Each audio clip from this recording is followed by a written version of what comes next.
Erika Jayne says she knew her marriage to Tom Girardi was over once resentment set in.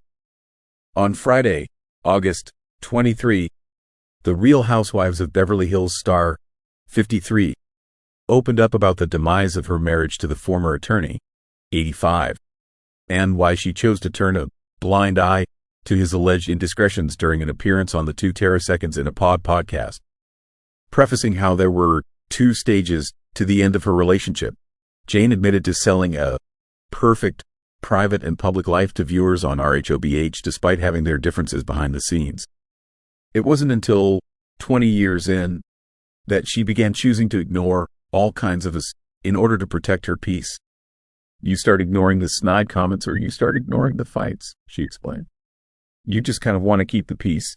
I don't know if that's turning a blind eye. I mean, in some cases, sure. I definitely looked the other way when I knew Tom had other women in his life just because I didn't feel like dealing with it. Instead of confronting Girardi for his alleged infidelity, Jayne said she turned inward and went to work. I think when you've had enough and either you leave and you're just like, it is what it is, she continued. For me, it was a graduated process. Obviously, every woman is different. Over time, the Bravo Liberty said that her indifference turned into contempt, adding, when you have contempt in a relationship, it's over. I do believe that there was a lot of contempt in my relationship from both parties at the end, she recalled.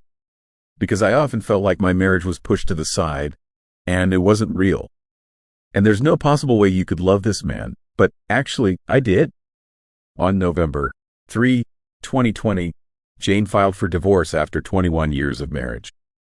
1 month after the news of her divorce, a source told People that Girardi's alleged infidelity was the reason behind the couple's split.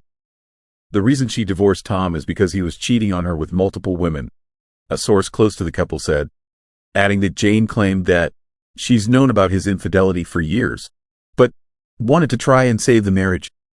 When she was performing her last week on Broadway, he left her high and dry and was frolicking around town instead of supporting her and attending her shows, the insider continued. She realized she would never be a priority to him, and that was her breaking point.